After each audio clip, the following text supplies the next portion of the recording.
इतना stronger joint बनाए हैं, तो जब क्या करेंगे हम लोग यहाँ पे लोड अप्लाई करते हैं, हम लोग यहाँ पे लोड अप्लाई करते हैं, तो इसके लिए जो मोमेंट जनरेट होगा ऑब्वियसली जनरेट होगा।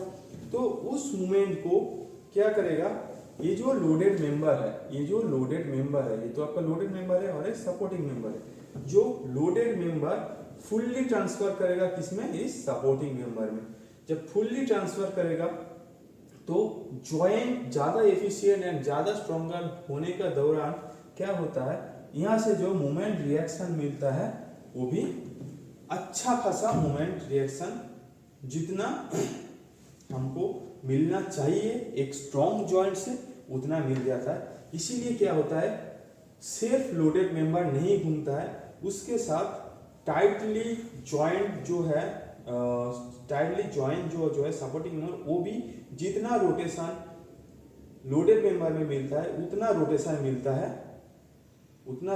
मिलता है किसमें, उतना रोटेशन मिलता है आपका सपोर्टिंग मेंबर में।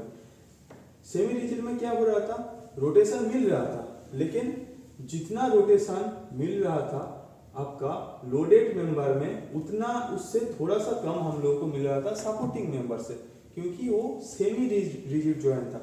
तभी भी हम लोग वो मतलब स्ट्रॉन्गर था सिंपल जॉइंट से, लेकिन फिर रिजिड जॉइंट से स्ट्रॉन्गर तो नहीं है, रिजिड जॉइंट से वो कम स्ट्रॉन्गर था। इसीलिए जो थीटा का वैल्यू था वो ज्यादा था, rotation due to movement on loaded member was greater than rotation due to movement in आपका कौन सा मेंबर है, supporting member, due to movement was lesser। देखिए इसलिए थीटा बड़ा है किससे, थीटा डैश से, ठीक है। घुमा है, इसमें भी रोटेशन हुआ है, इसमें भी रोटेशन हुआ है, दोनों में हुआ है, लेकिन दोनों का बीच में जो रिलेटिव रोटेशन है वो इससे मतलब कम था, ठीक है। ओके,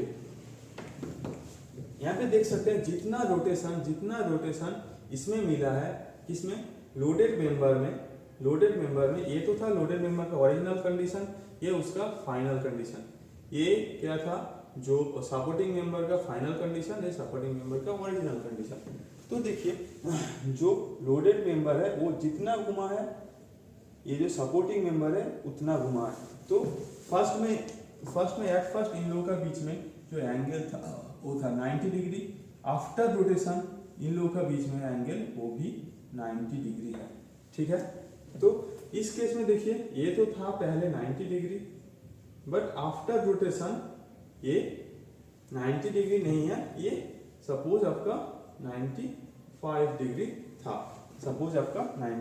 डिग्री था, ठीक है। बट इस केस में क्या था, इस केस में अगर फर्स्ट में आपका 90 डिग्री दोनों का बीच में एंगल था, तो आफ्टर रोटेशन ये हो गया था 100 डिग्री, ठीक है। तो रिलेटिव रोटेशन अवेलेबल सबसे ज्यादा किसमें है, सिंपल जॉइंट में और फ्लेक्सिबल जॉइंट में, जिसका क्या है, जो जॉइंट वीकर है, क्योंकि इसमें हम लोग थोड़ा लाइट सेक्शन यूज किए हैं, बोल्ट या रिवेट जो भी है कम दिए हैं, तो ये वीकर जॉइंट है, इसीलिए यहाँ पे रिलेटिव रोटेशन ज्यादा मिलता है। ओके, ये थोड़ा सा स्ट्रॉन्गर है, यहाँ पे रिलेटिव रोटेशन थोड़ा कम हो गया। एंड जब रिजिड जॉइंट आता है तो रिलेटिव रोटेशन मतलब दोनों का बीच का जो एंगल का डिफरेंस, रिलेटिव रोटेशन मतलब क्या है, दोनों मेंबर का मतलब लोडेड मेंबर एंड जो सपोर्टिंग मेंबर है, इन दोनों का बीच का जो एंगल है उसका चेंजेस अगर कुछ होता है तब रिलेटिव रोटेशन मिलता है। इस केस में दोनों का एंगल पहले भी 90 डिग्री था, दूसरा केस में भी 90 डिग्री है, तो उसमें कोई रिलेटिव रोटेशन हम लोगों को देखने में नहीं मिला। ओके, तो यही सारा पॉइंट्स यहाँ पे लिखा हुआ है। ओके,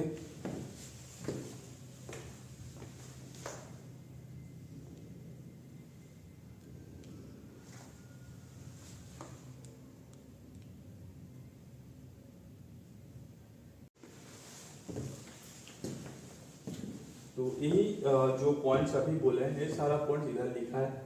क्या है फॉर फ्लेक्सिबल और सिंपल जॉइंट के लिए moment transfer from loaded member to supporting member is zero. ठीक है, कोई मोमेंट ट्रांसफर नहीं हो रहा है, इसीलिए रोटेशन पूरा देखने में मिल रहा है।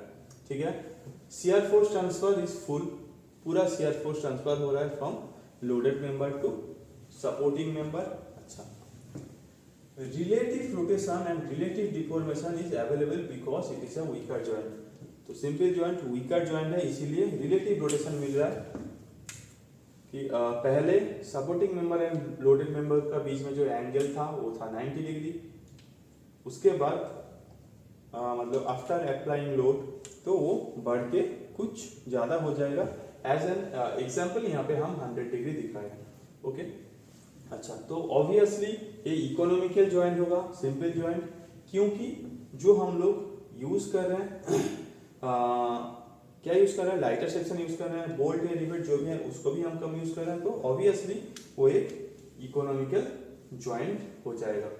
Okay, and for semi rigid और पार्शियल फिक्स जॉइंट क्या है, वो ऑब्वियसली लेस इकोनॉमिकल होगा, क्योंकि उसमें हम लोग जो सेक्शन है वो भी थोड़ा सा इंटरमीडिएट सेक्शन यूज करते हैं, एंड बोल्ट या रिवेट जो भी है उसको भी ज़्यादा यूज करते हैं। ठीक है, तो ऑब्वियसली वो लेस इकोनॉमिकल होगा। एंड सेकेंड क्या है, some amount of moment transfer from loaded member to supporting member। loaded member to supporting member में जो मोमेंट है वो कुछ ट्रांसफर हो रहा है, इसीलिए हम लोगों के पास जो क्या है रोटेशन है वो थोड़ा सा कम देखने में मिलता है, एंड मतलब रिलेटिव रोटेशन जो भी है वो लेस हो जाता है, and obviously it is stronger joint than simple connection और सिंपल जॉइंट। ओके, अच्छा, थर्ड रिजिड जॉइंट और फिक्स जॉइंट। अच्छा, मूवमेंट ट्रांसफर इसमें क्या होता है, फुल होता है। लोडेड मेंबर में, लोडिंग मेंबर में मतलब जिस मेंबर में लोड अप्लाई किए हैं उसमें जितना मूवमेंट जनरेट हो रहा है सेम मूवमेंट ट्रांसफर हो जा रहा है, इसमें सपोर्टिंग मेंबर में, इसीलिए जो दोनों का बीच में रिलेटिव रोटेशन है वो कम हो जाता है, क्योंकि एक दूसरे को ऐसे साथ इतना स्ट्रॉन्गर जॉइंट ये हो तो क्या होता है एक दूसरे को एक साथ लेके ऐसे घूमता है। ठीक है, तो दोनों का बीच में एंगल जैसे पहले 90 डिग्री था, आफ्टर रोटेशन भी वो 90 डिग्री रहेगा। अच्छा, क्योंकि हम लोग उसमें फ्रेम्ड एक एंगल यूज किए हैं, एंगल का हेवी सेक्शन यूज किए हैं, ज्यादा बोल्ट या रिवेट यूज किए हैं, स्टीफनर लगा है, इसलिए ऑब्वियसली वो सबसे अनइकोनॉमिकल होगा, ऑब्वियसली वो सबसे ज्यादा अनइकोनॉमिकल होगा, लेकिन स्ट्रॉन्गर होगा। तो बेसिक कंडीशन में इकोनॉमिक पर्पस को उसको भी काउंटर मतलब काउंटर करने के लिए और जॉइंट्स को भी देखने के, जॉइंट्स का कंडीशन भी देखने के लिए और वहाँ से जॉइंट को स्ट्रॉन्गर भी देखना है हम लोगों, तो इसीलिए हम लोग ज़्यादातर केसेस में ये जो सेमी रिजिड वाला जॉइंट है इसको प्रेफर किया जाता है। ठीक है, ओके, अच्छा, तो ये ग्राफ देख लेते हैं। अच्छा, जिसमें अलोंग हॉरिजॉन्टल एक्सिस है रोटेशन एंड अलोंग आपका इसमें है वर्टिकल एक्सिस मूवमेंट। तो first of all for rigid और फिक्स जॉइंट क्या होता है, उसमें हम लोगों को मूवमेंट का जो ट्रांसफर है वो सबसे ज़्यादा होने में देखने में मिलता है, इसीलिए ग्राफ सीधा ऊपर गया है, लेकिन जो रोटेशन है वो ज़्यादा देखने में नहीं मिला है, इसीलिए ग्राफ एकदम सीधा गया है, लेकिन रोटेशन की तरफ ज़्यादा कुछ नहीं है।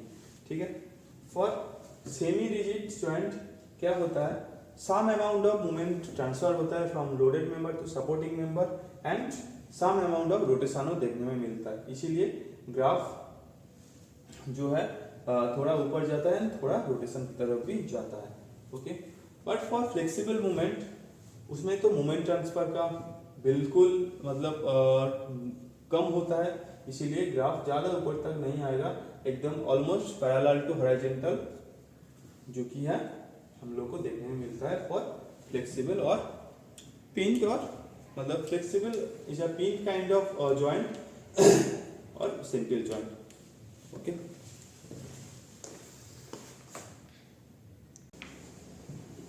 ओके, तो देख लेते हैं what are the different loads applied on steel structure और कोई भी स्ट्रक्चर में क्या क्या एक्सटर्नल लोड्स अप्लाई होता है।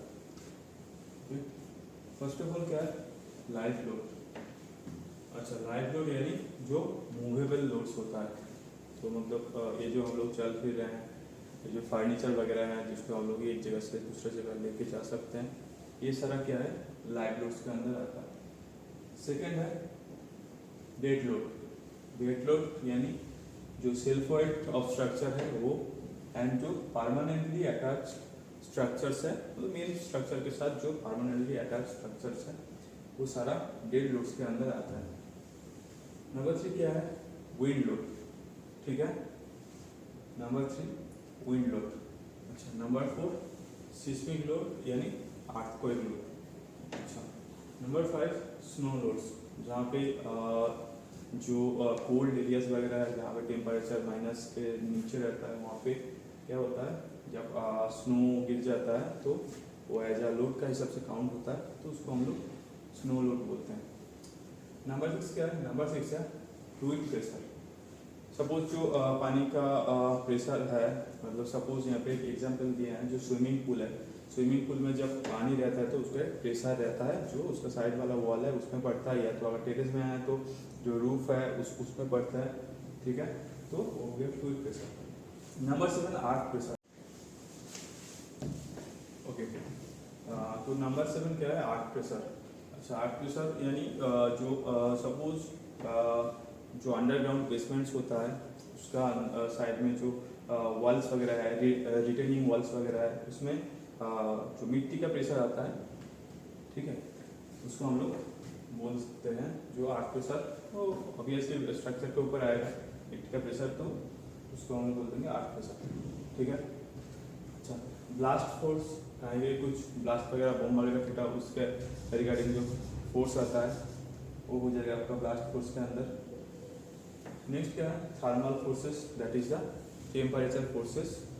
ऑब्वियसली स्टील का ऊपर टेम्परेचर इफेक्ट करता है, तो टेम्परेचर फोर्सेस। ओके, नेक्स्ट क्या पढ़ेंगे हम लोग, थोड़ा सा हम लोग विंड लोड के बारे में पढ़ लेते हैं। ओके, अच्छा, तो फर्स्ट ऑफ ऑल हम लोग देख लेते हैं जो डिजाइन विंड स्पीड है उसको कैसे कैलकुलेट करना है। डिजाइन विंड स्पीड का जो फॉर्मूला होता है वो होता है Vz equal to K1 K2 K3 into Vb। अब Vb क्या है, Vb is the basic wind speed at 10 meter height. At 10 meter height कोई भी स्ट्रक्चर है उसका 10 मीटर हाइट पे जो विंड का स्पीड है उसको हम लोग बोलते हैं Vb। ठीक है, तो Vb का जो वैल्यू है वो इंडिया का वेरियस सिटीज़ में, वेरियस जगह में वो वैरी करता रहता है। ठीक है, ओके, हर सिटी के लिए अलग होता है इसका टेबल भी। K1 है रिस्क कोएफिशिएंट और प्रोबेबिलिटी फैक्टर, इसको हम लोग रिस्क कोएफिशिएंट भी बोलते हैं और प्रोबेबिलिटी फैक्टर भी बोलते हैं। ठीक है, it depends upon different classes of structure in different wind speed zone. अच्छा, विंड स्पीड का डिफरेंट जोन होता है, उसका भी टेबल है, वो हम दे देंगे। उस विंड स्पीड का जोन का हिसाब से ये जो K1 का वैल्यू है वो वेरी होता है। अच्छा, K2 क्या है, K2 is the terrain height and structure size factor. मतलब टेरेन है मतलब जिस जगह में स्ट्रक्चर है वो उसका मतलब कितना हाइट पे है, एंड स्ट्रक्चर का साइज कैसा है, उसमें वेरी करता है K2 का वैल्यू। ठीक है, K3 क्या है, K3 is the topography factor. Means उसका मतलब टोपोग्राफी कैसा है, मतलब उसमें कोई वैली है क्या, माउंटेन है क्या, हिल्स है क्या, अगर है तो उस केस में वो जो वैल्यूज है वो मतलब इफेक्ट होता है। ठीक है, तो अगर वैलीज वगैरह माउंटेन्स वगैरह रहता है तो विंड स्पीड में चेंजेस देखने में मिलता है, तो वही हम लोग K3 से डिनोट करते हैं उसको।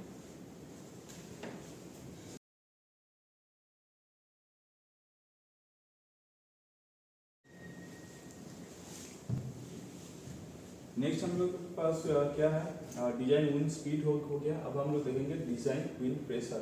डिजाइन विंड प्रेशर को हम लोग डिनोट करते हैं पीजेड से। P Z is 0.6 B Z square. B Z का वैल्यू हम लोग पहले देख लिए हैं। P Z is K1 K2 K3 into P V. Okay, अब पीजेड क्या है? P Z is the design wind pressure in newton per metre square at height Z. कोई भी हाइट जेड पे जो प्रेशर का वैल्यू है उसको हम लोग फाइंड आउट करेंगे इन न्यूटन पर मीटर स्क्वायर में, तो वो हो जाएगा पीजेड का वैल्यू। अच्छा, अब प्रेशर हो गया। प्रेशर से हम लोग फोर्स को फाइंड आउट कर सकते हैं। क्या करना है? क्रॉस सेक्शनल एरिया से मल्टीप्लाई करना है। ठीक है, तो वही किए हम लोग। Force is pressure into area. ठीक है, लेकिन एक कोएफिशिएंट आएगा जिसको हम लोग बोलते हैं CF। CF क्या है? CF is force coefficient for the building. CF is force coefficient for the building and it depends upon the shape and solidity of the building. CF का जो वैल्यू है वो बिल्डिंग का शेप कैसा है, यानी रेक्टेंगुलर है, सर्कुलर है, स्क्वायर है, कैसा है, उस पर डिपेंड करता है। Solidity that is building hollow है, सॉलिड है, उस पर डिपेंड करता है CF का वैल्यू। ठीक है, तो about wind load, those are some components we have to know. इससे क्वेश्चन आता है। ठीक है, तो इसके रिगार्डिंग एक प्रॉब्लम देख लेते हैं। तो प्रॉब्लम कुछ ऐसा गिवन है, tall building, tall lattice tower with 100 meter height located on the outskirts of Allahabad. Estimate design wind pressure that is PZ and design wind force that is F, PZ and F for 50 meter square effective frontal area that is AE. Okay, तो given है सब कुछ। अच्छा, उसके साथ क्या क्या given है? उसके साथ हम लोगों के पास गिवन है VB। एक्चुअली ये सब हमको कोड से मिलता है, कोड से हम लोग को मिल जाएगा ये सब वैल्यू। या तो आपको क्वेश्चन में गिवन रहेगा, या तो आपके पास कोड रहेगा, या तो आपके पास टेबल प्रोवाइडेड रहेगा जहाँ से आप लोग ये वैल्यू फाइंड आउट कर सकते हो। या तो गिवन रहेगा, या तो टेबल प्रोवाइडेड रहेगा, या तो कोड प्रोवाइडेड रहेगा। ओके ओके, तो क्या क्या गिवन है? VB that is 47 metre per second, K1 that is 1.07, K2 1.17, K3 1.0 and CF 2.7। ठीक है, तो इसको सॉल्व करते हैं। तो हम लोग को क्या पता है? हम लोग को पता है VZ equal to VB K1 K2 K3। Okay, तो वैल्यू पुट करते हैं। वैल्यू पुट करके आया VZ का value 58.84 meter per second, that is design wind speed।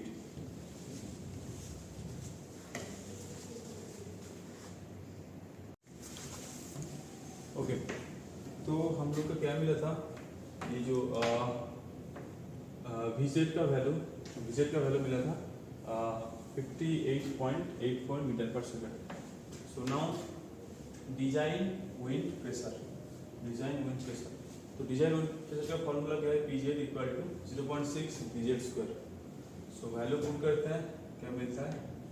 PZ का वैल्यू 58.84 पुट करके मिलता है 2077.29 न्यूटन पर मीटर स्क्वायर। ठीक है, अच्छा, अब डिजाइन विंड फोर्स का फॉर्मूला क्या था? F equal to CF AE PZ। Okay, तो CF का वैल्यू हम लोगों को पता है कितना? 2.7। अच्छा, AE जो इफेक्टिव फ्रंटल एरिया है that is given 50 metre square AE and PZ का वैल्यू ऑलरेडी हम लोग फाइंड किए हैं 2077.29 न्यूटन पर मीटर स्क्वायर। तो ऑब्वियसली इस पर सॉल्व करेंगे, न्यूटन में आएगा, हम इसको डायरेक्ट किलो न्यूटन में कन्वर्ट कर लिए हैं। तो वैल्यू आता है 280.43 kilo Newton, that is the design wind force. Okay, तो कुछ ऐसा प्रॉब्लम्स आता है, बहुत इजी है।